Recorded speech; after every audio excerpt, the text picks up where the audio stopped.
نسل کو پیغام ہے میرا، ہر حال میں تم صاحب کردار ہی رہنا۔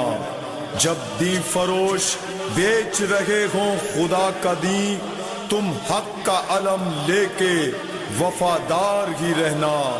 ہر بے ضمیر دشمن شبیر سے لڑ کر تم دار پہ بھی میثم تمار ہی رہنا۔ آنچ آئے نہ شبیر کے مقصد پہ ہمیشہ، سب کچھ نثار کرنے کو تیار ہی رہنا۔ بزدل نہیں بننا، نہ عقیدے کو بدلنا، جیسے بھی ہو حالات آزادار ہی رہنا۔ اعوذ باللہ من الشیطان اللعین الرجیم، بسم اللہ الرحمن الرحیم، الحمد للہ رب العالمین، وبہ نستعین وہو المعین، والصلاة والسلام على سید الانبیاء والمرسلین، سیدنا و نبینا و شفیع ذنوبنا و طبیب قلوبنا ابی القاسم محمد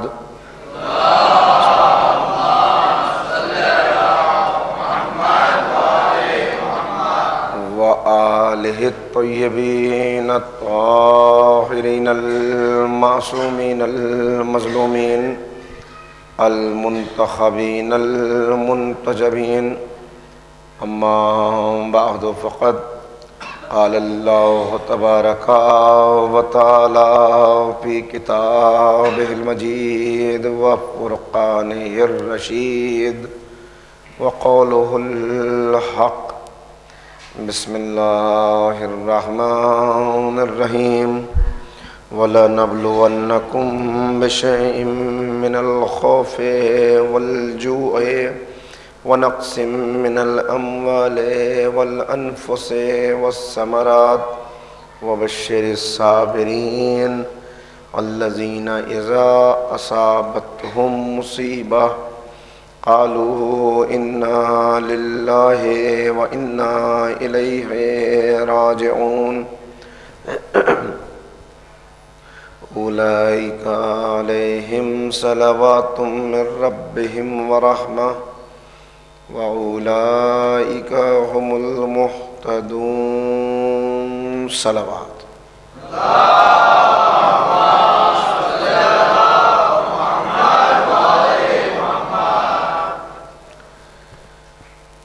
سامعین محترم، آیات قرآنی کے ضمن میں ایک کامیاب زندگی کیسے گزاریں کے عنوان سے یہ فکر و بحث کا 7واں مرحلہ ہے۔ جو باتیں آپ کی خدمت میں گزارش کی گئیں اور جو سلسلہ گفتگو جاری ہے وہ کل اس مرحلے تک پہنچا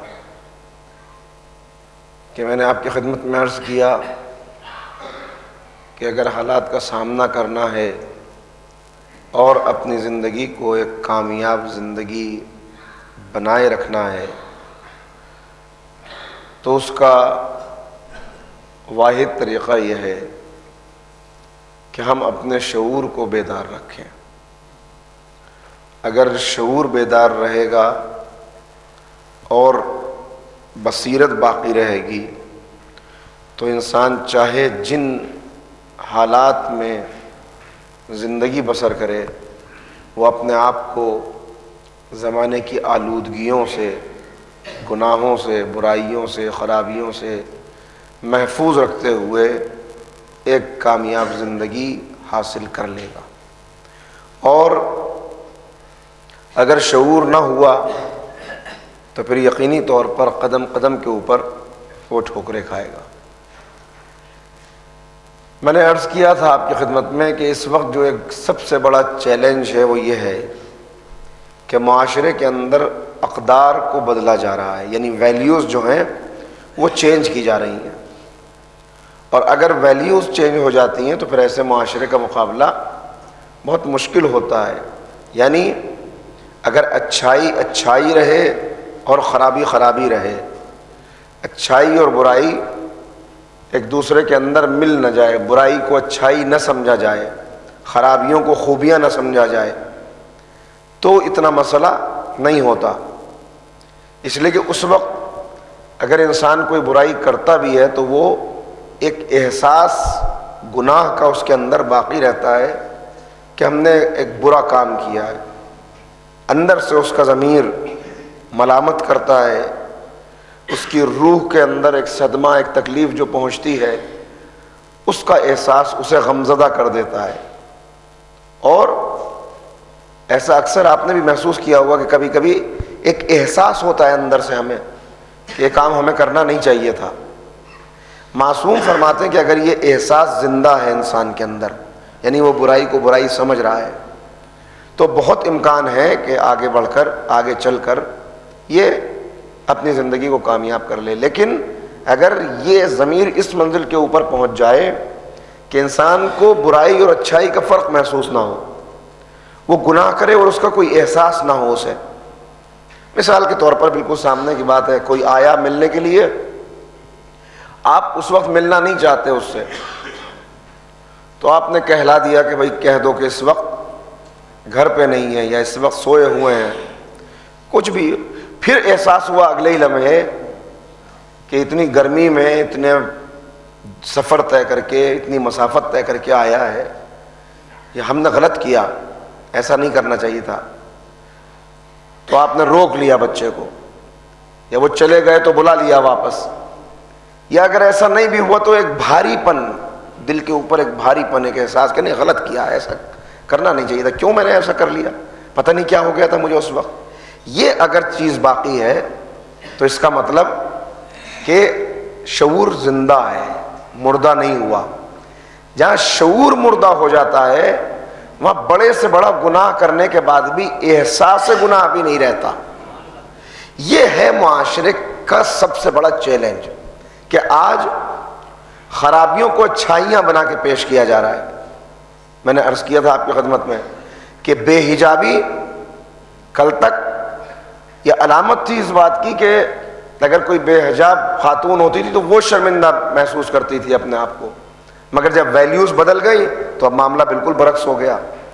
اب معاملہ یہ ہے کہ حجاب کرنا وہ خود ایک بہت بڑا جہاد بن گیا ہے۔ ایسے معاشرے کے اندر کیسے حجاب کیا جائے، کیسے شریعت کی پابندی کی جائے، تو یہ مسائل ہمارے سامنے آتے رہتے ہیں۔ اور یہ کب اس میں ناکام ہوتا ہے آدمی؟ ناکام اس وقت ہوتا ہے جب اسے یہ یاد نہ رہے کہ میں آخرت کا مسافر ہوں۔ یہ میں نے عرض کر دیا آپ کی خدمت میں، اسے یہ یاد نہ رہے کہ ہمارے اندر ایک روح پائی جاتی ہے اور ہم بنیادی طور پر روحانی مخلوق ہیں، لہذا اس کی حفاظت کرنا یہ ہمارا اپنا کام اور اپنی ذمہ داری ہے۔ اگر یہ احساس رہے تو پھر ثابت قدم گزر جائے گا، پھر پریشانی اسے نہیں ہوگی۔ کسی نے معصوم سے سوال کیا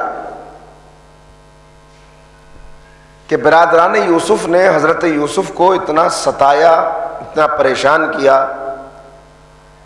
باپ سے جدا کر دیا، کنویں کے اندر ڈال دیا، قتل کی کوشش کی، اور اس کے بعد یوسف کتنی منزلوں سے گزرے، بازار کے اندر بکے، غلام بنا کر بیچا گیا، تہمت لگی ہے، اپنی عزت و عصمت کو محفوظ رکھنا وہ ایک بہت بڑا مرحلہ ہو گیا، اس کے بعد پھر قید خانے کے اندر پہنچ گئے۔ یعنی اتنے مصائب جناب یوسف نے بھائیوں کی وجہ سے برداشت کیے۔ تو امام سے سوال کرنے والا پوچھ رہا ہے کہ مولا ان کو سزا نہیں ملی اللہ کی طرف سے، کوئی عذاب نہیں آیا ان کے اوپر؟ تو امام نے فرمایا کہ اللہ نے ان کو ایک عذاب کے اندر مبتلا کر دیا تھا۔ کب وہ عذاب کون سا تھا؟ کہ ان سے عبادتوں کی لذت چھین لی تھی۔ ذرا سا اندازہ کریں، عبادتوں کی لذت چھن گئی تھی ان سے۔ عبادت کے اندر ایک لذت ہوتی ہے، آپ موجود ہیں فرش اعضا کے اوپر، گفتگو کو سن رہے ہیں تو ایک حلاوت محسوس ہو رہی ہے، ایک واقعی طور پر طبیعت کبھی مچلنے لگتی ہے، کبھی قبول کرتی ہے، کبھی جذب کرتی ہے، محسوس کرتے ہیں کہ ہاں کچھ حاصل ہو رہا ہے۔ پیغمبر کی خدمت میں جو افراد رہا کرتے تھے، تو ایک مرتبہ وہ خدمت پیغمبر میں آئے اور آنے کے بعد کہنے لگے اللہ کے رسول ہم تو منافق ہو گئے۔ دیکھیے یہ ہے احساس، اگر احساس باقی رہے، ہمیں ایسا لگتا ہے ہم منافق ہو گئے، کیونکہ آپ منافقوں کی جو علامتیں بتا رہے ہیں وہ ایسا محسوس ہو رہا ہے ہمارے اندر پائی جا رہی ہیں۔ تو رسول اللہ نے کہا کہ کیوں تمہیں ایسا محسوس ہوا؟ کہا ایسا اس لیے محسوس ہوا جب ہم آپ کی بزم میں رہتے ہیں اور آپ سے آخرت کی، جنت کی ساری باتیں سنتے ہیں، نیکیوں اور خیر کا راستہ سنتے ہیں، اچھے لوگوں کی علامتیں سنتے ہیں، کن کن مرحلوں سے گزریں گے اور جنتیوں کے اوپر کیا کیا نعمتیں نازل ہوں گی، یہ ساری باتیں سنتے ہیں، تو ہمارا قلب اندر سے ایسا محسوس ہوتا ہے کہ نورانی ہو گیا، کچھ آ گیا اس کے اندر، بڑا اپنے درجے کو بڑھا ہوا محسوس کرتے ہیں۔ مگر جب یہاں سے اٹھ کے اپنے گھروں پہ جاتے ہیں اور بیوی بچوں کے درمیان بیٹھتے ہیں تو پھر پہلے جیسے آدمی ہو جاتے ہیں، پھر کچھ یاد نہیں رہتا کہ کیا سیکھ کے آئے تھے، کیا بتایا تھا آپ نے، تو ہم تو منافق ہو گئے۔ تو پیغمبر نے کہا نہیں تم منافق نہیں ہوئے، منافق نہیں ہوئے۔ کیوں؟ اس لیے کہ یہ احساس موجود ہے نا، تم منافق نہیں۔ کہا پھر؟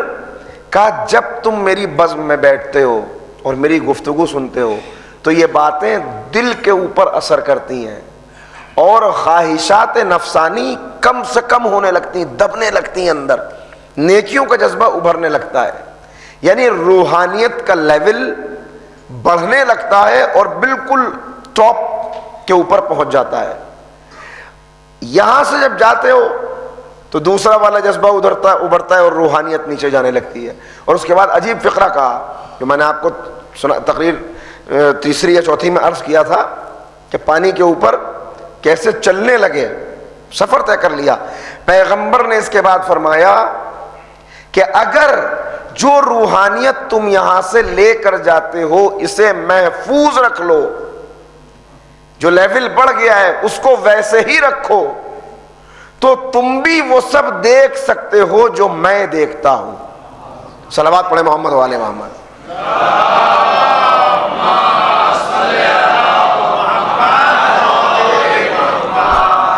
امام معصوم کو قید خانے کے اندر ڈالا گیا ہے اور واقعات آپ کے سب سنے ہوئے ہیں۔ بھوکے شیروں کے سامنے امام کو چھوڑ دیا گیا اور تماشا دیکھنے کے لیے بادشاہ اور اس کے خوشامدی بیٹھے ہوئے ہیں کہ دیکھیں اس وقت یہ بھوکے شیر کس طرح امام کے اوپر حملہ کرتے ہیں۔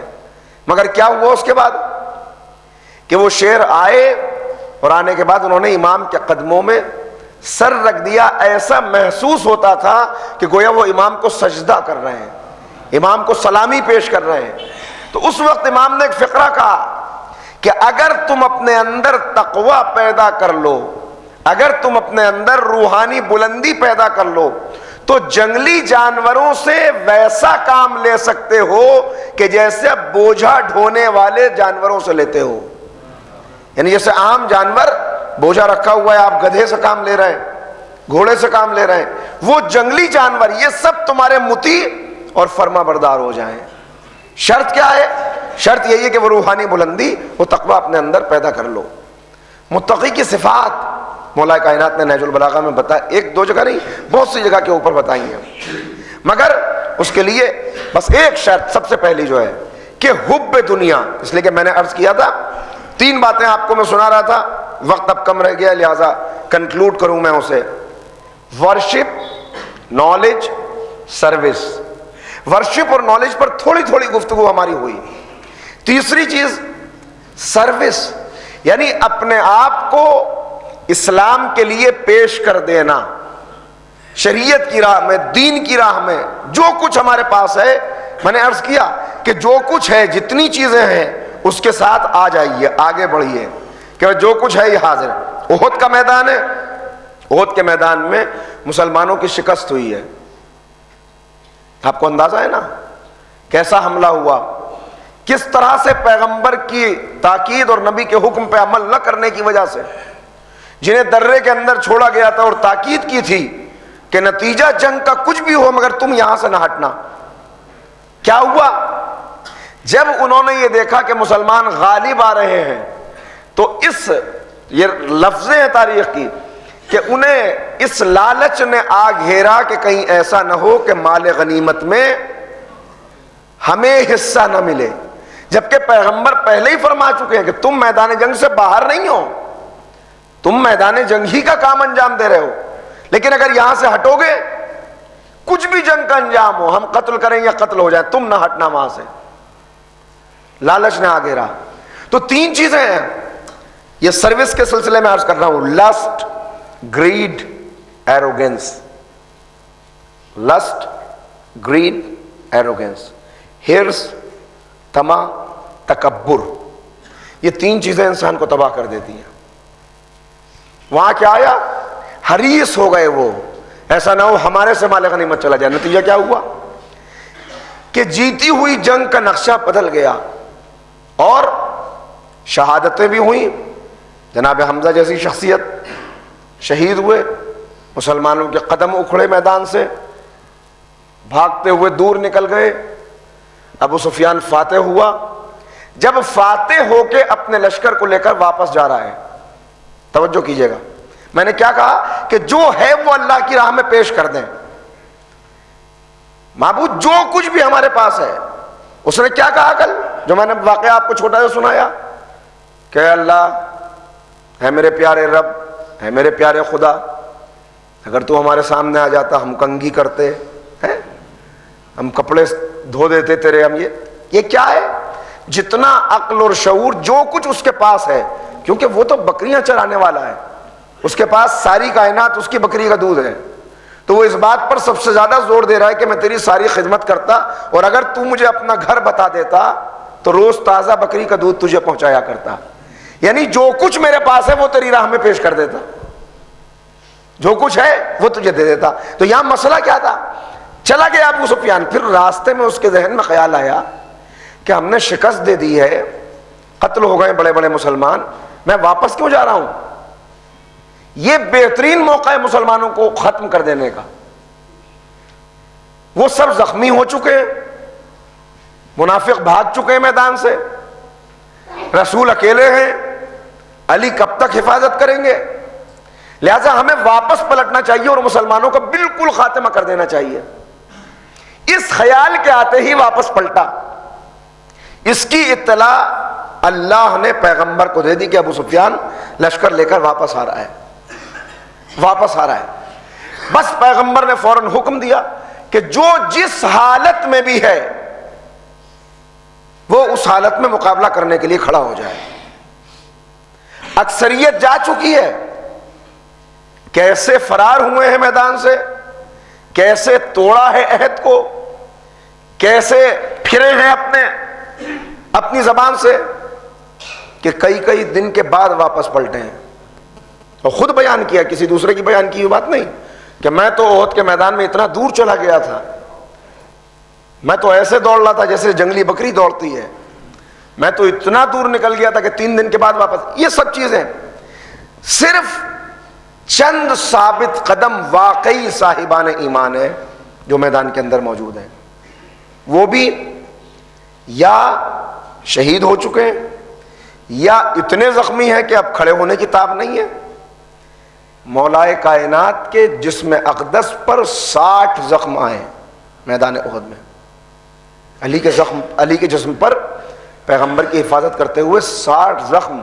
جب مولائے کائنات کے جسم پر 60 زخم ہیں تو باقی افراد کا کیا حال ہوگا، ذرا اندازہ لگائیے۔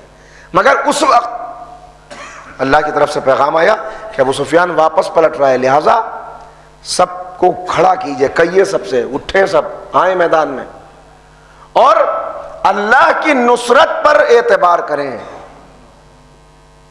ان اللہ علی نصرہم لقدیر، اللہ قادر و قدیر ہے۔ اپنی نصرت، اپنی طاقت کے اوپر بھروسہ نہ کرے انسان۔ سب سے بڑا مسئلہ کیا ہے؟ میرے پاس یہ ہے، میں ایسا کر سکتا ہوں، بس یہیں پہ آ کے دھوکہ کھاتا ہے۔ میں کچھ نہیں کر سکتا معبود، میں ہوں ہی کیا؟ اگر تیری نصرت نہ ہو، اگر تیری نظر نہ ہو، اگر تیری تائید نہ ہو، میں ایک قدم بھی نہیں بڑھ سکتا۔ بار الہ اپنی تائید کو شامل حال رکھنا، یہ دعا ہے مومن کی۔ لہذا اب سب اٹھے، پیغمبر نے کہا جو جو جہاں پہ موجود ہے جس حالت میں بھی ہے وہ کھڑا ہو جائے۔ لکھا ہوا ہے کہ ایک بھائی دوسرے بھائی کو دیکھتا ہے وہ اتنا زخمی ہو چکا ہے کہ اب میدان میں آنے کے لائق نہیں ہے، مگر حکم پیغمبر تھا، یہ سچے لوگ تھے، ان کے پاس ایمان کی طاقت تھی، تو اس نے اپنے اس زخمی بھائی کو اپنے کندھے کے اوپر اٹھایا اور لے کے پیغمبر کی خدمت میں آ گیا۔ نبی نے کہا چلو سب یہاں سے بڑھے مقابلہ کرنے کے لیے، یہاں سے مقابلہ کرنے کے لیے بڑھے۔ اللہ کی نصرت بھی تب آتی ہے جب انسان اپنی پوری طاقت لگا دے، بیٹھا رہے گھر کے اوپر اور دعا کرتا رہے، ارے الہ میرے رتبات بڑھا دے، مجھے منصب مل جائے، میری روزی آ جائے۔ میں نے عرض کیا تھا کہ روزی ہمیں پیدا نہیں کرنی، اپنی روزی رکھی ہے اللہ نے، صرف روزی کو تلاش کرنا ہے۔ یہ بھی ہو سکتا تھا کہ روزی کو گھر بیٹھے ہوئے بھیج دیتا، مگر جنہیں گھر بیٹھے ہوئے روزی دی ان کا حال کیا ہوا؟ بھنا ہوا مرغ آ رہا ہے روز، بھنا ہوا مرغ اور پراٹھا یہ اترتا تھا آسمان سے ان کے لیے، اور صبح کا وقت طلوع آفتاب سے پہلے پہلے تک یہ دسترخوان بچھا رہتا تھا، چیزیں نعمتیں موجود رہتی تھیں، جو سوتا رہ گیا اور سورج نکل آیا تو پھر یہ دسترخوان واپس اٹھا لیا جاتا تھا۔ اسی لیے آپ سے والدین یہ کہتے ہوں گے اور بزرگ یہ بتاتے ہوں گے کہ بھائی صبح میں اٹھو، اس لیے کہ صبح میں روزی کی تقسیم کا وقت ہے۔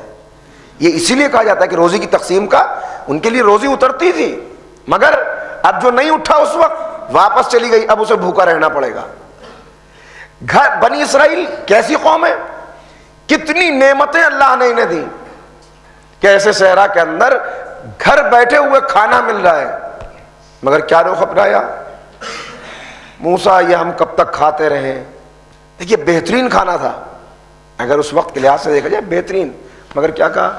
نہیں ہمیں یہ سب نہیں چاہیے، کچھ مسور کی دال ہو، کچھ لہسن ہو، کچھ ککڑی اور کھیرے ہوں وغیرہ وغیرہ سب موجود تھا، گھر بیٹھے ہوئے کچھ کرنا نہیں ہے لیکن مل رہا ہے، تو یہ اس عالم ہے، یہ اس کا شکر ادا کر رہے ہیں۔ تو ہمیں تلاش کرنا ہے، صرف روزی کو نکلنا ہے، اس کے لیے جتنی کوشش ہے اتنا انسان کرے، اس کے بعد بھروسہ رکھے اللہ کے اوپر کہ معبود جتنی میری بساط تھی اتنا میں نے کر دیا۔ دیکھیے یہ کرے، اور جیسا کہ میں نے عرض کیا شعور اگر انسان کا زندہ رہے گا تو پھر اس کے بعد اسے یہ خیال رہے گا قدم قدم کے اوپر، یہ خیال رہے گا اسے کہ میرا مقصد کیا ہے۔ مقصد اگر دنیا بن گیا تو معاملہ ختم ہو جائے گا۔ سب سے پہلے اپنے ایمان کو محفوظ کرے، پھر اپنی ذات سے ہٹ کر قوم، اسلام مجھ سے کیا چاہتا ہے۔ ایسے بہت سے افراد آپ کو ملیں گے، وہ کہیں گے ہم نے اپنے آپ کو اچھا کر لیا، ہم نیک بن گئے، اب اگر ساری دنیا بگڑی جا رہی ہے تو ہم اس میں کیا کریں، پورا سسٹم بگڑ گیا تو ہم کیا کر سکتے ہیں اس کے اندر۔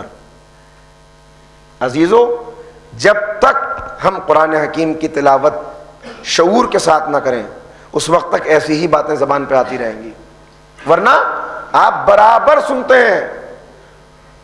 سورہ عصر کی تلاوت کرتے ہیں، جب تک سورہ عصر کا پیغام موجود ہے کوئی یہ کہہ ہی نہیں سکتا کہ اگر میں نے اپنے آپ کو سدھار لیا تو میرا کام پورا ہو گیا، اور اگر کوئی یہ کہہ رہا ہے تو اس کا مطلب اس نے پیغام کربلا کو نہیں سمجھا۔ اس لیے کہ یزید نے جو کفر اور طغیانی پھیلائی ہوئی تھی اس سے حسین اور نسل حسین کو خطرہ نہیں تھا، وہاں تو یطہرکم تطہیرا کے پہرے لگے ہوئے ہیں۔ امام نے کس کے لیے جان دی؟ میرے لیے، آپ کے لیے، ہم سب کے لیے، کہ یہ آنے والی نسلیں محروم نہ رہ جائیں ہدایت سے۔ شہادت ہمارے لیے تھی۔ تو سورہ والعصر کا پیغام ہی ہے، والعصر ان الانسان لفی خسر الا الذین آمنوا وعملوا الصالحات۔ یہ ہے اپنے اندر خوبیوں کو پیدا کر لینا، اور اس کے بعد یہاں رکتا نہیں معاملہ۔ اب تم خود اچھے بن گئے تو نکلو معاشرے کے لیے۔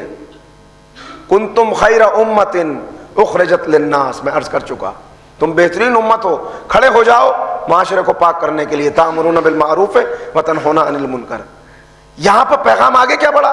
وتواصوا بالحق وتواصوا بالصبر۔ حق اور صبر کی وصیت کرتے ہیں، یعنی اچھائیوں کو فروغ دیتے ہیں اور برائیوں کو روکتے ہیں۔ تو پیغمبر نے حکم دیا، اب یہ بڑھ رہے ہیں، سب بڑھے۔ ادھر کسی نے اطلاع دے دی ابو سفیان کو کہ تم واپس جا رہے ہیں انہیں ختم کرنے کے لیے، وہ تو خود ہی بڑھے چلے آ رہے ہیں تمہاری طرف، وہ خود تمہاری طرف آ رہے ہیں تعاقب میں، یہی بڑھ رہے ہیں۔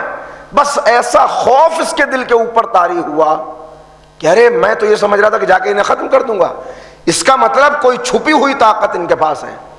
شاید جیسے بدر میں فرشتے آ گئے تھے ویسے پھر فرشتے آ گئے ہیں، لہذا واپس آتا ہوا پلٹا اور اپنے رخ کو گھما کر مکے کی طرف چلا گیا۔ یہ کب ہوا؟ زخمی تھے مگر حکم پیغمبر کے اوپر، معبود جو ہے جس حال میں ہے ہم تیری راہ میں حاضر ہیں، اس طرح سے بڑھے۔ تو پھر اس کے بعد نتیجہ آپ نے دیکھ لیا کہ کیا ہوا۔ تو پہلے اپنا شعور، اس کے بعد قومی شعور کو بیدار کرنے کی کوشش کرے۔ ایک چیونٹی کا ذکر قرآن کر رہا ہے، پورا سورہ رکھ دیا اس کے نام پر، چیونٹی۔ کیا کارنامہ تھا اس کا؟ اس کا کارنامہ کیا تھا؟ آپ نے غور کیا کبھی اس کے اوپر؟ کیوں اس کا ذکر آیا؟ اس کا کارنامہ یہ تھا کہ اس نے اپنی قوم کو یہ پیغام دیا کہ سلیمان کا لشکر آ رہا ہے، کہیں ایسا نہ ہو کہ ان کے پیروں تلے رون کر تم ختم ہو جاؤ، جلدی جلدی اپنے بلوں کے اندر چلی جاؤ۔ یعنی اس نے قوم کے لیے سوچا، قوم کو پیغام دیا، کہیں ایسا نہ ہو، فکر قوم کی، یہ قوم کی فکر جو اس کے ذہن میں تھی تو اس کی وجہ سے پورا سورہ اس کے نام پر آ گیا اور چیونٹی کا ذکر کر دیا گیا۔ ہدہد کا ذکر، ہدہد نے کیا کہا آ کر؟ میں نے ایک ایسی قوم دیکھی ہے جو اللہ کے علاوہ کسی اور کو سجدہ کرتی ہے۔ یعنی ہدہد نے آ کر یہ پیغام دیا کہ اے سلیمان، اس زمین کے اوپر ایسے لوگ ہیں، ایسی قوم ہے، آپ کی حکومت ہے سب جگہ، مگر وہ اللہ کے علاوہ دوسروں کو سجدہ کر رہے ہیں۔ یعنی چھوٹی سی چڑیا ہے مگر آ کے یہ پیغام دیا تو اس کا ذکر قرآن کے اندر محفوظ ہو گیا۔ ایک صلوات پڑھیں مل کے محمد والے میں۔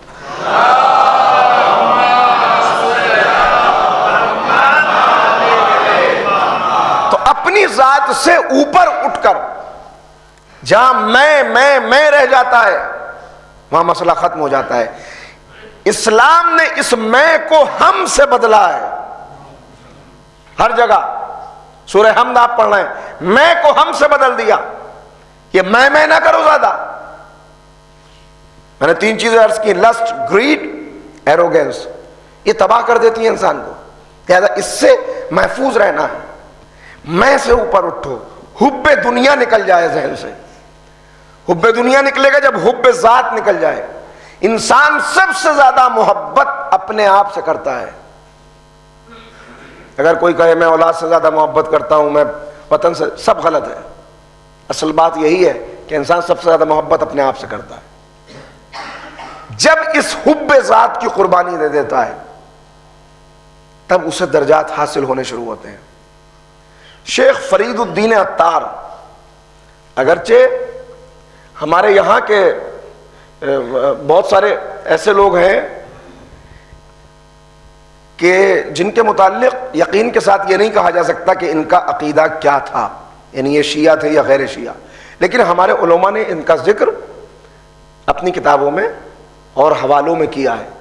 شیخ فرید الدین عطار بڑے بزرگ گزرے ہیں، صاحب کرامت۔ ان کا عطر کی دکان ہے، اسی لیے عطار کہے جاتے ہیں۔ عطر کی دکان ہے، اپنی عطر کی دکان پر بیٹھے ہوئے ہیں، شیشیاں سامنے رکھی ہوئی ہیں، سب اس کے اندر عطر ہے، طرح طرح کی خوشبوئیں ہیں۔ تو اس وقت ایک شخص ان کے پاس آیا جس نے پوری ان کی زندگی کو بدل دیا۔ وہ آنے کے بعد آگے کھڑا ہو گیا اور غور سے ساری شیشیوں کو دیکھنے لگا۔ اب ایسا اگر ہو تو آدمی پوچھے گا بھائی کیا چاہیے، کیا دیکھ رہے ہو، کیوں کھڑے ہوئے یہاں پر؟ تو اس نے کچھ نہیں کہا کہ بس یہ شیشیاں دیکھے چلا جا رہا ہے۔ مرتبہ سوال کیا بھائی کیا دیکھ رہے ہو؟ کہا فرید الدین میں یہ دیکھ رہا ہوں کہ جب تمہاری روح نکلے گی تو کتنی مشکل ہوگی، اس لیے کہ ساری شیشیوں کے اندر تمہاری روح نظر آ رہی ہے۔ توجہ فرمائیے گا، سب کے اندر جتنی شیشیاں سب میں تمہاری روح نظر آ رہی، کتنی مشکل ہوگی جب روح نکلے گی. شیخ فرید الدین عطار نے کہا کیا مشکل ہوگی؟ جیسے سب کی نکلتی ہے ویسے ہی میری بھی نکل جائے گی. جیسے تیرے ہی نکلے گی ویسے ہی میری بھی نکلے گی. کیا جواب دیا؟ جیسے تیری روح نکلے گی ویسے ہی میری بھی نکلے گی. اس نے کہا میری کے لیے کیا پریشانی ہے؟ یہ کہہ کے کہا لو میری تو ابھی نکلی جاتی ہے. کیا کہ زمین کے اوپر لیٹا، روح نکل گئی، ختم ہو گیا. اس ایک واقعے نے فرید الدین عطار کے زندگی کے اندر انقلاب پیدا کر دیا. بس سب کچھ چھوڑ دیا اسی وقت اور کہا کہ واقعی طور پر میرے اندر کتنا حب دنیا پایا جاتا تھا. مجھے تو ہر وقت اپنی دکان، اپنا یہ، اور پھر زندگی بدل گئی. اس کے بعد پھر واقعات ہیں ان کے. تو کس چیز، کیا چیز؟ جب حب دنیا کو ترک کیا، جب حب ذات کو اپنے سے علیحدہ کیا. یہ مشکل کام ہے، بہت مشکل. مگر یہ کب ہوتا ہے؟ یہ میں عرض کر چکا ہوں آپ کی خدمت میں کہ انسان اس قلب کو پاکیزہ کر لے اور ان نسخوں پہ عمل کرے جو معصومین نے بتائے ہیں. پیغمبر فرماتے، اور یہ اب میں رک کے 2-3 منٹ اور لیتا ہوں. ایک مرتبہ صلوات پڑھیں مل کے محمد و آل محمد.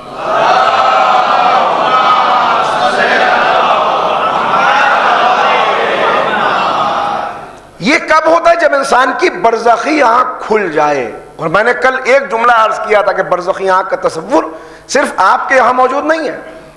آج کا طالب علم، آج کا جوان، آج کا سائنس کا اسٹوڈنٹ یہ مطالبہ کرتا ہے کہ ہم تو اس وقت مانیں گے کہ جب اسے سائنس بھی اپروو کر رہی ہو. میں عرض کر چکا ہوں یہ آپ کی خدمت میں کہ یہ مطالبہ اچھا نہیں ہے، لیکن یہ برزخی آنکھ کی جہاں تک بات ہے، آج کی سائنس بھی اس کی تصدیق کرتی ہے کہ اگر انسان کی برزخی آنکھ کھل جائے، اس کی چشم باطن کھل جائے، تو وہ ایسی چیزوں کو دیکھ سکتا ہے کہ جنہیں عام حالات میں انسان، میں نے کہا نا کہ امام نے کیا فرمایا کہ تم ان جانوروں سے وہ کام لے سکتے ہو، ان درندوں سے، ان خوخار وحشیوں سے، کہ جو عام طور پر پالتو جانوروں سے لیتے ہو. بوجھا ڈھو سکتے ہیں تمہارا، مگر کب؟ کہ جب اپنے آپ کو بلند کر لو اس منزل کے اوپر. ہو سکتا ہے ایسا. چشم باطن کھل جاتی ہے تو انسان کو بہت ساری چیزیں واضح طور پہ نظر آنے لگتی ہیں. اصحاب صفہ، پیغمبر کے وہ اصحاب کہ جو نبی کی آواز پر اپنا اپنا وطن چھوڑ کے مدینہ آ گئے تھے. انہوں نے کلمہ پڑھا، پیغمبر کی خدمت میں آئے. ان کا کوئی وطن نہیں تھا، کوئی گھر نہیں تھا، کچھ اسباب نہیں تھے ان کے پاس. تو پیغمبر نے وہ چبوترا، آپ جائیں گے، اللہ سب کو لے جائے زیارت کے لیے. تو آپ دیکھیں گے وہاں پر کہ آج بھی وہ پیچھے مسجد نبوی میں جہاں حجرہ جناب فاطمہ ہے اس کے پیچھے کی طرف وہ چبوترا آج بھی بنا ہوا. یہ وہاں پر رہتے تھے اور ان کا خیال پیغمبر خصوصیت کے ساتھ رکھتے تھے. یعنی کہیں سے اگر کچھ آیا ہے کھانے کے لیے تو پہلے خود کھانے سے پہلے، نواسوں کو دیکھنے سے پہلے یہ دیکھتے تھے کہ اصحاب صفہ، اس لیے کہ ان کا کوئی پوچھنے والا نہیں ہے. یہ مزدور طبقہ، غریب لوگ سب کچھ چھوڑ کے آ گئے اسلام کے نام پر. اب کہیں ان کا گھر بھی نہیں ہے، یہاں پر انہوں نے پناہ لے رکھی ہے. تو جب جاتے تھے کہیں باہر تو ان سے ملتے تھے جاتے وقت. جب ایک مرتبہ جانے لگے تو اصحاب صفہ میں سے ایک شخص، بال بکھرے ہوئے، ان کا نام زید لکھا ہے. زید قریب آئے، پیغمبر نے سب سے رخصت ہو رہے ہیں تو ایک مرتبہ دیکھا زید کو اور اس کے بعد کہا زید ایسا لگتا ہے تم رات میں سوئے نہیں. کہ اللہ کے رسول وہ کیسے سوئے؟ وہ کیسے سوئے جو اپنی آنکھوں سے جہنم کے شعلوں کو دیکھتا ہو. میری راتوں کی نیند چلی گئی ہے، مجھے سکون نہیں آتا. کہا زید کیا دیکھتے ہو؟ کہ اللہ کے رسول جنتیوں اور دوزخیوں کو اپنی آنکھوں سے دیکھتا ہوں. اور اس کے بعد پیغمبر کے کان کے پاس اپنا منہ لا کے کہا کہ اگر آپ کہیں تو بتا دوں کہ آپ کے اصحاب میں جنتی کون ہے، دوزخی کون ہے؟ پیغمبر نے کہا نہیں، خاموش، اس کی ضرورت نہیں ہے، اس کی ضرورت نہیں ہے. کہا کوئی تمنا رکھتے ہو؟ کہا ہاں. کا ایک تمنا ہے کہ اللہ مجھے شہادت کی موت نصیب کرے. پیغمبر چلے گئے، اصحاب حیرت میں ہیں۔ کچھ لوگ آگے بڑھے، یہ زید کیا بکواس کر رہا تھا، یہ زید کیا کہہ رہا تھا؟ کہا خاموش، وہ اہل یقین میں سے ہے، اللہ نے اس کی برزخی آنکھ کو کھول دیا ہے۔ صلوات پڑھے محمد و آل محمد۔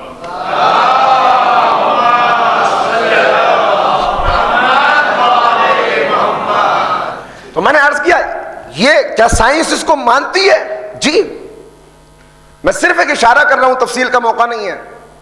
سب بچے ماشاءاللہ نوجوان سب پڑھے لکھے یہاں پر تشریف فرما ہے۔ مائنڈ سائنسز، مائنڈ سائنسز کے نام سے ایک شعبہ قائم ہوا ہے باقاعدہ طور پر، کہ جن کا دعویٰ یہ ہے کہ ہم آپ کو 6 ہفتے 8 ہفتے ایسے الگ الگ کورسز ہیں جن کی فیس ڈالرز میں اتنی زیادہ ہے کہ آپ دیکھ لیجئے گا انٹرنیٹ پہ تو آپ کو پتہ چل جائے گا۔ وہ کہتے ہیں کہ ہم اگر کوئی ہمارے پاس آئے تو ہم اس کی شخصیت کے اندر کچھ ایسی چیزیں بھر دیں گے، کچھ ایسی چیزیں پہنچا دیں گے کہ اس کے بعد وہ چہرہ دیکھ کر انسان کا اس کے دل کی کیفیت اور اس کے حالات کو معلوم کر لے گا۔ یعنی انسان کی شخصیت کو درک کرنے کا ایک شعور اس کے اندر ہم عطا کر دیں گے۔ اس کے لیے اتنے، انہوں نے بتایا کہ اتنی فیس ہے اور اتنا ہفتہ، اس کی لائن لگی ہوئی ہے وہاں پر، کتنے لوگ وہاں پر موجود ہیں، اور اس کے ذریعے سے علاج بھی بتایا کہ اس کے ذریعے سے علاج بھی ہو سکتا ہے، کتنے لوگوں کا علاج، وہ پورا ایک شعبہ ہے، وہ آپ دیکھتے رہیے گا، میں نے صرف اشارہ کیا ہے اس کا۔ خود وہ کہتے ہیں کہ انسان کے جسم کے اندر ایک پینیل گلینڈ پایا جاتا ہے، اگر میڈیکل سائنس سے کوئی متعلق ہے تو میری بات کو سمجھ جائے گا، پینیل گلینڈ، کہ جس کے متعلق آج تک سائنسداں اور میڈیکل سائنس کے ایکسپرٹس یہ فیصلہ نہیں کر سکے کہ اسے کیوں رکھا گیا ہے۔ انہوں نے اس کا نام دیا ویسٹیجیل آئی، یعنی یہ آنکھ ہے مگر ایسی جو حرکت میں نہیں ہے، اگر حرکت میں آ جائے تو بہت کچھ بند ہے، اس بند آنکھ کو کھولنا یہ ہمارا کام ہے۔ توجہ کر رہے ہیں میں کیا عرض کر رہا ہوں؟ یہ کیسے ہوگا؟ وہاں تو اتنی فیس بتائی گئی، اور میں نے عرض کیا کہ جب یہ کھل جاتی ہے، جن کی کھلی ہوئی تھی، حضرت میثم کا ذکر کیا میں نے، میثم گھوڑے پر سوار ہو کر جا رہے ہیں، ادھر سے حبیب آ رہے ہیں، بنی اسد کا ایک چوراہا تھا جہاں پر بیٹھ کر بنی اسد کے بزرگ، جیسے اکثر دیہاتوں میں کچھ جگہ ہوتی ہیں، اب شہروں میں تو وہ تہذیب ختم ہو گئی، یہاں آپ کے یہاں اکثر لوگ بیٹھے ہوئے نظر آ جاتے ہیں سامنے، مسجد کے سامنے، تو اسی طرح کی کچھ جگہ تھی جہاں پر بزرگ بیٹھ کر اپنا بات چیت کیا کرتے تھے۔ چونکہ جناب میثم بنی اسد کے ہی غلام تھے، لہذا میثم کو سب پہچانتے تھے۔ ادھر سے میثم آ رہے ہیں، ادھر سے حبیب آ رہے ہیں، دونوں کی ملاقات ہوئی، گھوڑے کے اوپر دونوں بیٹھے ہوئے ہیں، گھوڑوں کو اپنے قریب لائے، سلام کیا ایک دوسرے کو، اس کے بعد میثم غور سے چہرہ دیکھنے لگے حبیب کا، اور حبیب کا غور سے چہرہ دیکھ کر میثم نے کہا میں ایسے سرخ رنگت والے کو دیکھ رہا ہوں کہ جسے فاطمہ کے لال کی نصرت میں شہید کیا جائے گا، جس کی داڑھی اس کے خون سے خضاب ہوگی۔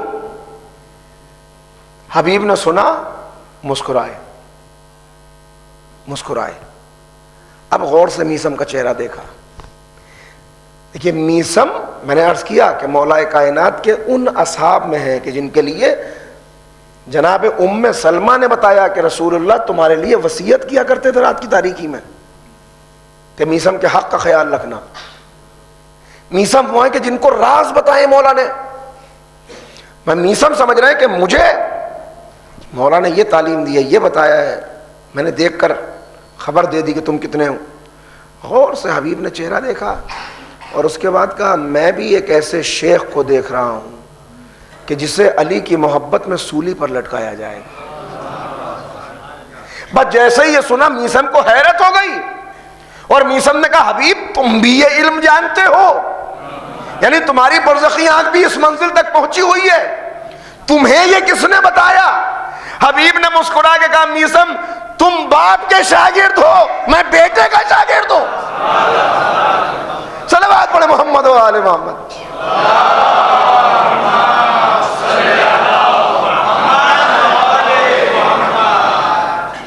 دونوں نے ایک دوسرے کو شہادت کی خبر دی، آگے بڑھ گئے۔ شہادت کی خبر، اللہ اکبر، جیسے کوئی کسی کو خوشخبری دیتا ہے کہ بھائی کیا کہنے، تمہیں تو بہت بڑا عہدہ ملنے والا ہے، تمہارے بارے میں تو ہم سن کے آئے۔ ایسے میثم نے بتایا، مسکرائے میثم، حبیب نے میثم کو خبر دی، چلے گئے دونوں، سب بیٹھے ہوئے غور سے باتیں سن رہے ہیں، بنی اسد کے وہ بزرگ۔ اتنے میں وہاں پر رشید حجری آئے۔ رشید حجری مولا کا وہ شاگرد کہ جن کی شہادت بھی بالکل جناب میثم کی شہادت کی طرح ہے، سولی پر لٹکایا گیا اسی طرح سے۔ وہ آئے، انہوں نے لوگوں سے کو بیٹھے ہوئے دیکھا، ان سے پوچھا کہ بھائی حبیب کو تو نہیں دیکھا؟ تو لوگوں نے کہا ہاں، آج ہم نے دو بہت بڑے جھوٹوں کو دیکھا ہے۔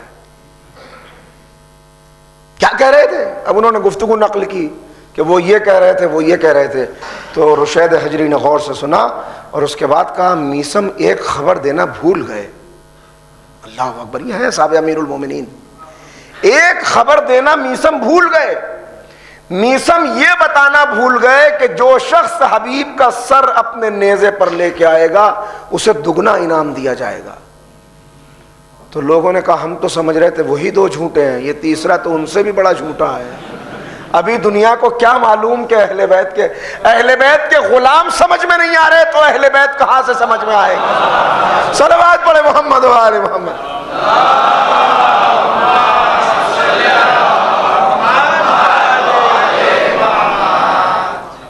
تو یہ برزخی آنکھ، میں نے عرض کیا یہ کب انسان کی برزخی آنکھ کھلتی ہے؟ آسان نہیں ہے یہ مرحلہ۔ میں عرض کر چکا کہ اہل بیت کی دعوت کیسی ہے کہ جیسے پہاڑ کی بلندی پر کھڑا ہوا کوئی نیچے چلنے والے لوگوں کو آواز دے رہا ہو کہ آؤ، اٹھو، بلند ہو، بڑھو ہماری طرف، جتنا جتنا بڑھتا چلا جائے گا۔ اس آنکھ کے کھلنے کے بھی مرحلے ہیں، یہ بصیرت مل جانے کے بھی مرحلے ہیں الگ الگ۔ ایک بصیرت وہ ہے کہ جہاں مولا یہ کہتے ہوئے نظر آ رہے ہیں، کہنے والا پوچھ رہا ہے یا علی آپ جس اللہ کی عبادت کرتے ہیں کبھی اسے دیکھا ہے؟ کہا جسے دیکھا نہیں اس کی عبادت کیسے کروں گا؟ مولا کا جواب معلوم ہے نا۔ تو یہ جانے لگا تو کہا رک، یہ یاد رکھ کہ اسے دیکھنے کے لیے ان آنکھوں کی نہیں، دل کی آنکھ کی ضرورت ہے، باطنی آنکھ کی ضرورت۔ یہ ہے خدا شناسی کی منزل، یہاں پہ صرف معصوم پہنچ سکتا ہے، مگر اس کے بعد بہت اس سے پہلے کے مرحلے ہیں۔ یہ آخری اسٹیشن ہے، اس سے پہلے کے بہت مرحلے ہیں۔ اس سے پہلے کائنات شناسی ہے، میں عرض نہیں کر رہا ہوں اس لیے کہ مجھے کہیں اور جانا ہے اس وقت۔ اس سے پہلے انسان شناسی، اس سے پہلے نفس شناسی۔ مولا کیا فرما رہے ہیں؟ من عرف نفسہ فقد عرف ربہ، جس نے اپنے نفس کو پہچان لیا اس نے اپنے رب کو پہچان لیا۔ نفس شناسی کیا ہے وہ میں عرض کر چکا پہلے ہی آپ کی خدمت میں کہ انسان کو کم سے کم اگر بیمار کو یہ پتا ہو کہ میں بیمار ہوں تو اس کا علاج ممکن ہے۔ اگر بیمار کو یہی پتا نہ ہو کہ میں بیمار ہوں، آپ آئیں کہ بھائی گولی لے لیجئے، گولی تم لے لو، اپنے خاندان کو دے دو جا کے گولی، میں کوئی بیمار ہوں کہ گولی لے لوں، تو ایسے کا علاج ممکن ہے؟ کبھی ممکن نہیں ہے۔ ضروری ہے کہ بیمار، تو اس نفس شناسی سے پہلے کی منزل ہے فرض شناسی۔ سب سے پہلی منزل کہ انسان اپنے فرض کو پہچانتا ہو، میں کون ہوں، کیا ہوں، میرے اوپر کون کون سی ذمہ داریاں ہیں، میرے والدین کے حقوق کیا ہیں، میرے بھائیوں کے حقوق کیا ہیں، میری اولاد کے حقوق کیا ہیں، میرے پڑوسی کے حقوق کیا ہیں۔ جب یہ جان لے گا تو اس کا مطلب یہ ہوا کہ فرض شناسی کی منزل سے گزر گیا۔ یہاں سے گزرے گا تو نفس شناسی کی منزل تک اور مرحلے تک پہنچے گا۔ یہ درجات ہیں جو آخر میں انسان کو کائنات شناسی تک لے جاتے ہیں۔ ہوگا کیسے یہ؟ وہاں تو وہ مائنڈ سائنسز کا انہوں نے شعبہ قائم کر دیا، وہ کہہ رہے ہیں آؤ ہم تمہیں سکھا دیں، ہم تمہیں سکھا دیں، اس کے لیے ڈالر دو، فیس دو، اس کے لیے بڑی بڑی فیسز، بڑے بڑے دعوے۔ مگر یہاں ایک صرف پیغمبر نے ایک بات بیان کی پیغمبر کہتے ہیں اگر، بس میں یہاں سے دوسرے مرحلے کی طرف چلتا ہوں، اگر کوئی انسان 40 دن، دیکھیے 40 کے عدد کی، قبلہ یہاں موجود ہے، بڑی اہمیت ہے، کچھ عدد کی بھی اہمیت ہوتی ہے۔ 40 کا عدد پیغمبر سے کہا گیا جناب فاطمہ کی ولادت سے پہلے کہ 40 دن تک الگ رہیے، جناب موسیٰ کو 40 دن کے لیے، تو 40 دن اگر کوئی ایسے گزارے کہ ایک لمحے کے لیے بھی اس کے دل سے خدا کی یاد الگ نہ ہو، تو پیغمبر فرماتے ہیں اللہ اس کی چشم بصیرت کو کھول دے گا، اس کی برزخی آنکھ کھل جائے گی۔ 40 دن کیا کریں؟ 40 دن گپھا میں جا کے بیٹھ جائے، کھانا پینا ترک کر دے، الگ ہو جائے سب سے؟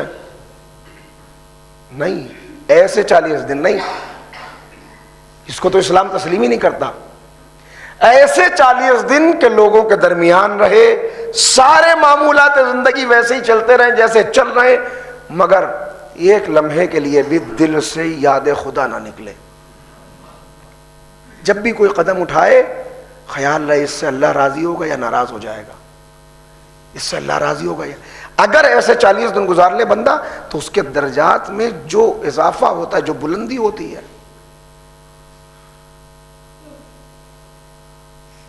میں نے عرض کر دیا آپ کی خدمت میں کہ ہم اس دنیا کے لیے نہیں ہیں، دنیا کو ہمارے لیے بنایا گیا ہے۔ چشم بصیرت کون سی چیز روک رہی ہے؟ پھر یہی کامیاب زندگی کے لیے سب سے بڑا امتحان ہے۔ کون سا امتحان؟ سب سے بڑا امتحان حضرت آدم سے لے کر آج تک، اور آج سے لے کر اس دن تک انسانیت کے لیے سب سے بڑا امتحان دجال سے مقابلہ۔ پچھلے سال عرض کیا تھا مگر کچھ باتیں رہ گئی تھیں، دجال سے مقابلہ۔ یہ دجال کیا ہے؟ میں آپ کو سنا چکا کہ اس کے تعلق سے 3 طرح کے نظریات پائے جاتے ہیں۔ بات برزخی آنکھ کو بند کون سی چیز کر دیتی ہے، اس سے ذرا سا بس یہاں پہ توجہ کر لیجئے، کون سی چیز کھلنے نہیں دیتی۔ دجال کیا ہے؟ 3 طرح کے نظریات ہیں جو پائے جا رہے ہیں۔ پہلا نظریہ کہ یہ کوئی شخص ہے جو کہیں پر موجود ہے اور وہ آئے گا، اور آنے کے بعد ساری انسانیت کے لیے بہت بڑی آزمائش ہوگی، وہ لوگوں سے کہے گا میرے سامنے جھکو، مجھے سجدہ کرو۔ کہیں پہ ہے کہ خدائی کا دعویٰ کرے گا، کہیں پہ ہے کہ نبوت کا دعویٰ کرے گا، کہیں پہ ہے کہ نجات دہندہ کا دعویٰ کرے گا، میں نجات دینے والا ہوں تمہیں۔ یہ ہے ایک بات کہ شخص ہے کوئی کہیں پر موجود ہے۔ دوسری بات، دوسرا نظریہ کہ یہ شخص نہیں ہے، کوئی نظر نہ آنے والی طاقت ہے کہ جو انسان کے ذہن و قلب کے اوپر قبضہ کر لے گی۔ تیسرا نظریہ کہ یہ ایک سسٹم، ایک نظام ہے۔ میں نے کہا کہ انسانیت کے لیے آج تک اور آج سے اس وقت تک کا سب سے بڑا امتحان، کیونکہ پیغمبر فرما رہے ہیں اے میرے اصحاب میں تمہیں فتنہ دجال سے ڈراتا ہوں۔ آج تک جتنے انبیاء آئے، پیغمبر فرما رہے ہیں جتنے نبی آئے، میں اپنے الفاظ میں جلدی جلدی روایات آپ کو سنا رہا ہوں، ان سب نے اپنی امتوں کو دجال کے فتنے سے ڈرایا۔ میں بھی تمہیں فتنہ دجال سے ڈراتا ہوں، مگر ایک بات جو انہوں نے اپنی امتوں کو نہیں بتائی وہ میں تمہیں بتاتا ہوں کہ اس کے ایک آنکھ ہوگی جس کے درمیان میں سرخ لوتھڑا ہوگا۔ غور کر رہے ہیں؟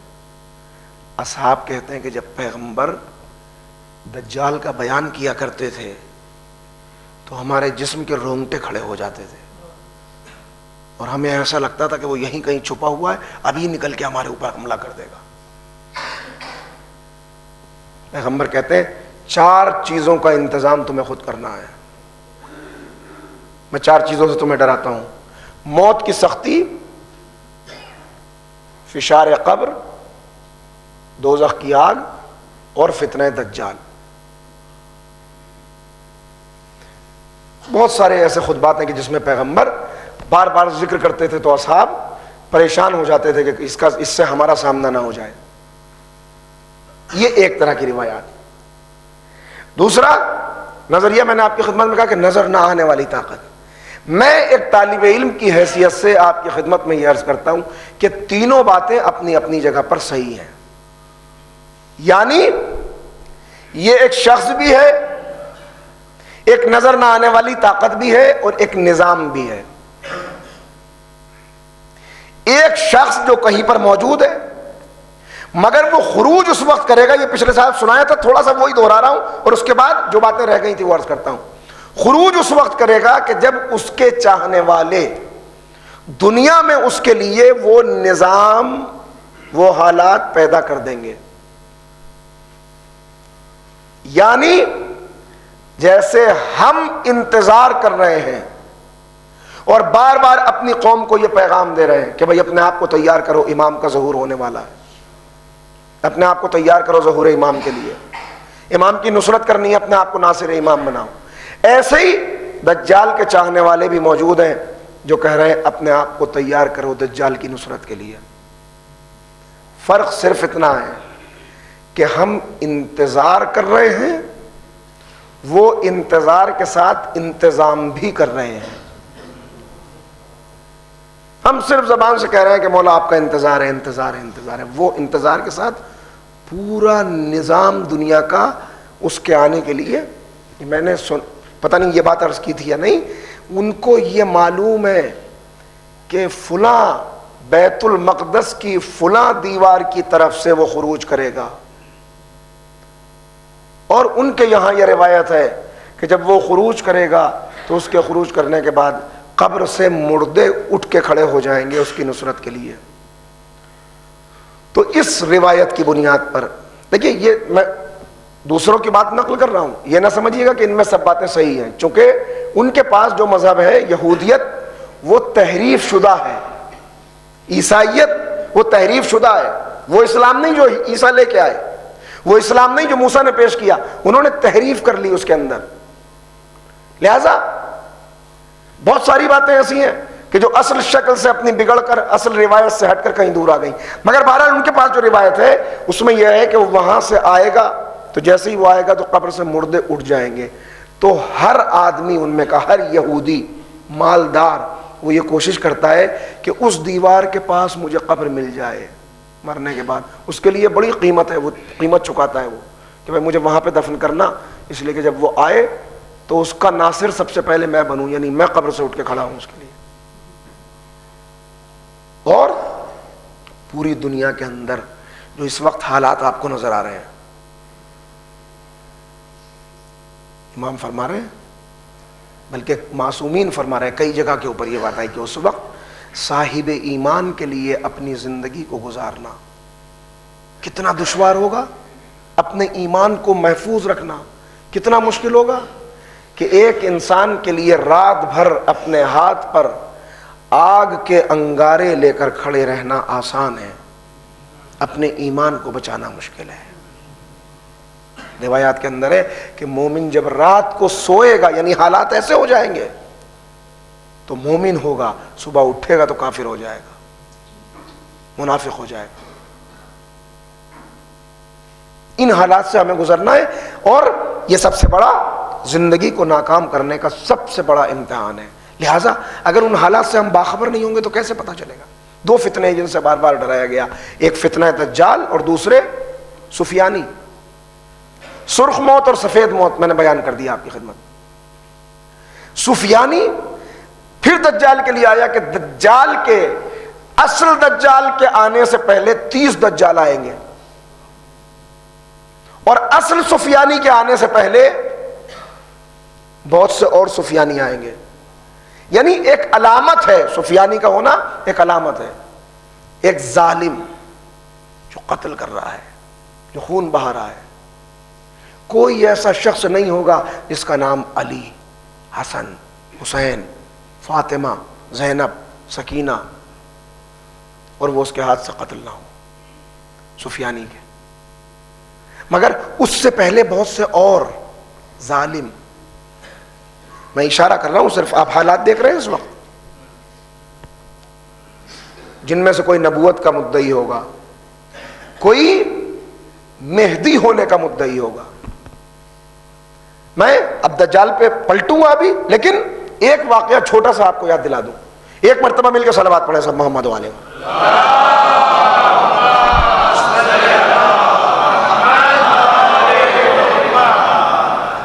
20 نومبر 1979، اب بہت توجہ سے میری بات سنیے گا جو میں عرض کر رہا ہوں.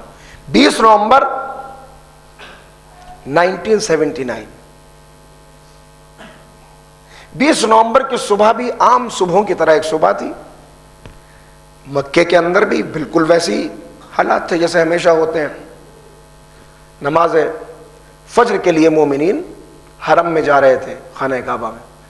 فجر کی اذان ہوئی تھی، بالکل معمول کے مطابق عام انداز میں جیسے نماز ہوتی ہے ویسے نماز، بزرگ بہتر جانتے ہیں، بچوں کے لیے عرض کر رہا ہوں، ویسے ہی نماز ہوئی. جیسے ہی نماز فجر تمام ہوئی، فتنوں کو پہچانیے ذرا سا، میں صرف کیا کیا ہو چکا کچھ. جیسے ہی نماز تمام ہوئی، ایک شخص آگے بڑھا اور اس نے مائک چھینا اور اس کے اوپر اعلان کیا کہ اے لوگوں، آج 20 نومبر ہے اور یکم محرم ہے، محرم کی پہلی تاریخ. تمہیں بتایا گیا ہے، تم نے سنا ہے، روایات کے اندر پڑھا ہے کہ جب دنیا ظلم و جور کے اندر ڈوب جائے گی تب عدل و انصاف کا نظام قائم کرنے کے لیے نبی کا ایک وارث آئے گا. تم دیکھتے نہیں کہ سعودی عرب کتنا ظلم و جور کے اندر ڈوبا ہوا ہے؟ لہذا استقبال کرو، آؤ سب جمع ہو کر بیعت کرو. وہ دیکھو محمد ابن عبداللہ آ چکے ہیں، اور یہ کہہ کے اس نے اشارہ کیا، اور ایک شخص، اب کسی کی کچھ سمجھ میں نہیں آ رہا ہے. زائرین ہندوستان پاکستان کے بھی اس میں تھے، ان کی سمجھ ہی میں نہیں آ رہا کہ عربی میں بولا کیا جا رہا ہے، بس کچھ ہو رہا ہے وہاں پر ایک ہنگامہ. وہ مائک چھین کے وہ کچھ بول رہا ہے. اس کے بعد ایک شخص آگے آیا، بڑا مقدس اس کو بنا کے لایا گیا، ڈرامے کا کیریکٹر. وہ آگے آیا اور لوگوں سے، جو ان کے ساتھ والے لوگ تھے، وہ جلدی جلدی آگے بڑھ کے بیٹھ کے ہاتھ چومنے لگے. وہ بیعت ہو گئی صاحب. اور اس کے بعد پورے خانہ کعبہ کے اوپر، پورا کعبہ ہائی جیک ہو گیا، کعبے کے اوپر قبضہ ہو گیا. کعبے کے اوپر قبضہ ہو گیا، شوٹنگ ہونے لگی، فائر چلے، بھگ دوڑ مچ گئی لوگوں کے اندر. مگر لوگوں نے بھاگنا چاہا، نکلنا، تو سارے دروازے بند ہیں اور سب جو جہاں پر ہے وہیں پر رک گیا. کچھ ہی دیر کے اندر جناب میناروں کے اوپر ان کے لوگ پہنچ گئے. وہ پورا خانہ کعبہ، کسی کی کچھ سمجھ میں نہیں آ رہا ہے کہ ہوا کیا، سب کنفیوز ایک دم. 10 دن تک یہی کیفیت رہی. 10 دن تک سارے زائرین سمیت کعبہ ان فتنہ گروں کے، فسادیوں کے قبضے میں تھا. 10 دن تک نہ طواف ہوا، نہ نماز جماعت ہوئی، نہ اندر کا آدمی باہر جا سکتا ہے، نہ باہر کا اندر. ہاں اتنا ضرور ہوا کہ 4 دن کے بعد جب کھانے کی کمی ہونے لگی تو انہوں نے دروازہ کھول کے، کچھ جو عام لوگ تھے ان کے لیے دروازہ کھول دیا کہ اگر تم جانا چاہو تو نکل جاؤ. تب بہت سے لوگ نکلے. اب سعودی عرب کی پولیس پریشان ہے، حکومت پریشان ہے. کبھی ایسا ہوا نہیں تھا. جو لوگ رہ چکے ہیں وہ میری بات کی گواہی دیں گے کہ 1979 سے پہلے کبھی سعودی عرب میں چیکنگ نہیں ہوتی تھی کہ آپ کیا لے کے جا رہے ہیں.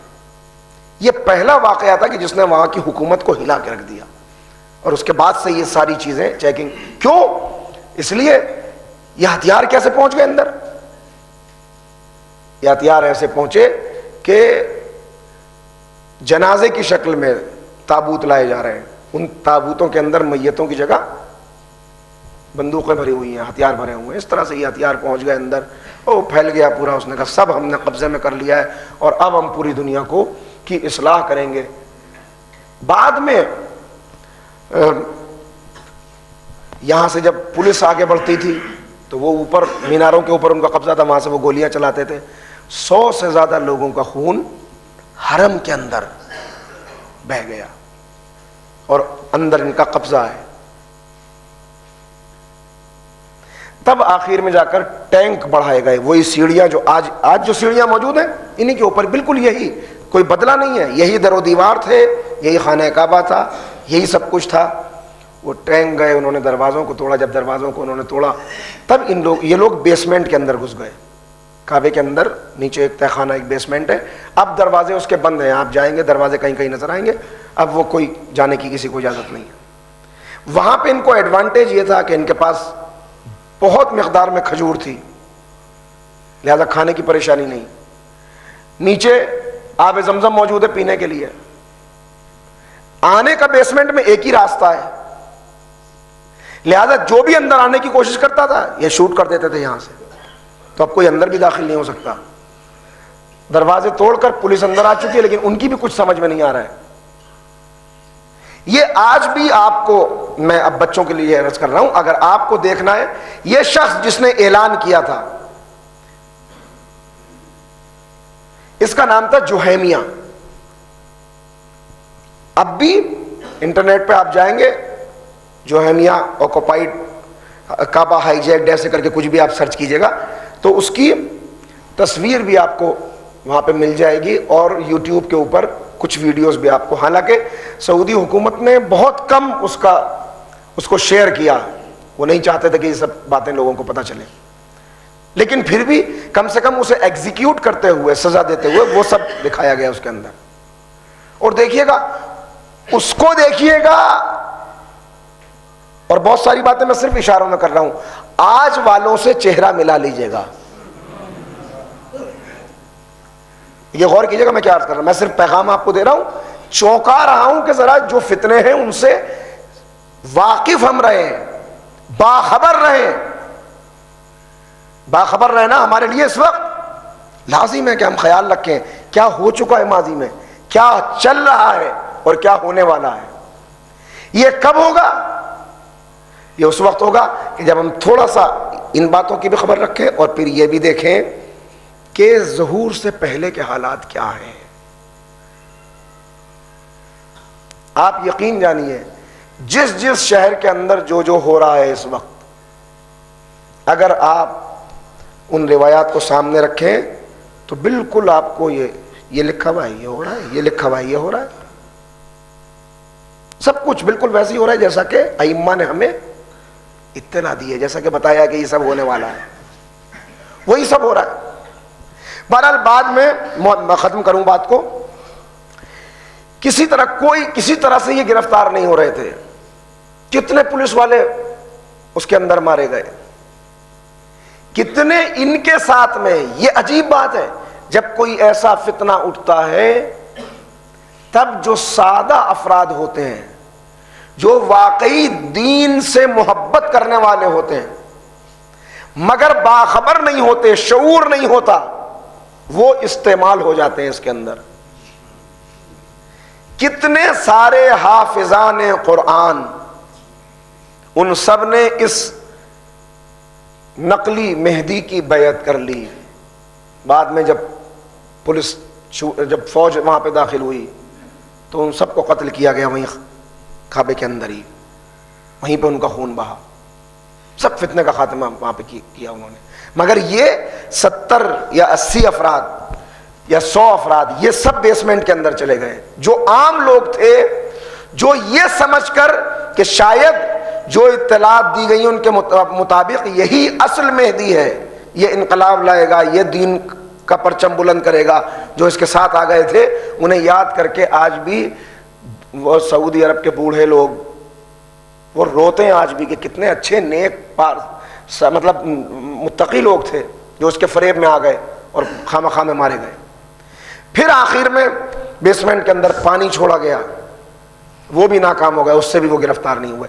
وہ بتاتے نہیں کہ کس طرح سے گرفتار کیا گیا، لیکن آخر میں وہ چہرہ بھی آپ اس کا دیکھیں گے تو جھلسا ہوا ہے چہرہ، سیاہ ہو گیا چہرہ، جھلس گیا ہے. کیوں؟ انہوں نے آخر میں یہ کیا کہ جلے ہوئے ٹائر پھینکے اندر اور گیس چھوڑی وہ جو اس پورے آپریشن کا جو انچارج تھا اس کا میں نے 2 فقرے پڑھے. اس سے یہ پوچھا گیا بعد میں انٹرویو جب لیا گیا تو اس سے یہ سوال کیا گیا کہ یہ بتائیے کہ روایات کے اندر حضرت مہدی کے آنے کا ذکر موجود ہے اور یہ بھی روایات بتاتی ہیں کہ محرم کا مہینہ ہوگا. یعنی ایسا وقت انہوں نے طے کیا تھا, ایسا وقت کہ بالکل جو اور روکنا اور اس کے درمیان کھڑا, یعنی سب کچھ ویسے ہی. کہا تو آپ کو یہ شک نہیں ہوا کہ کہیں یہ واقعی مہدی نہ ہو؟ آپ نے ایکشن کیا, آپ نے قتل کیا, ان کے لوگوں کو اریسٹ کیا, وہاں پر آرمی لے کے گھسے, تو ایسا نہیں لگا؟ تو اس نے کہا ہاں مجھے بھی تھوڑا سا, تو میں بھی کنفیوز ہو گیا تھا کہ کہیں ایسا نہ ہو کہ ہم ان کے اوپر حملہ کر رہے ہیں اور یہ اصل میں ہندی, ہمیں بیعت کرنی ہو ان کی. کہا پھر؟ کہا جب ہمارے ٹینک آگے بڑھے اور وہ بھاگا, جب وہ بھاگا تب یقین ہو گیا کہ یہ کوئی بھی ہو مہدی نہیں ہو سکتا, اس لیے کہ مہدی علی ابن ابی طالب کی اولاد میں ہے. چلو بات پڑھے محمد و آل محمد.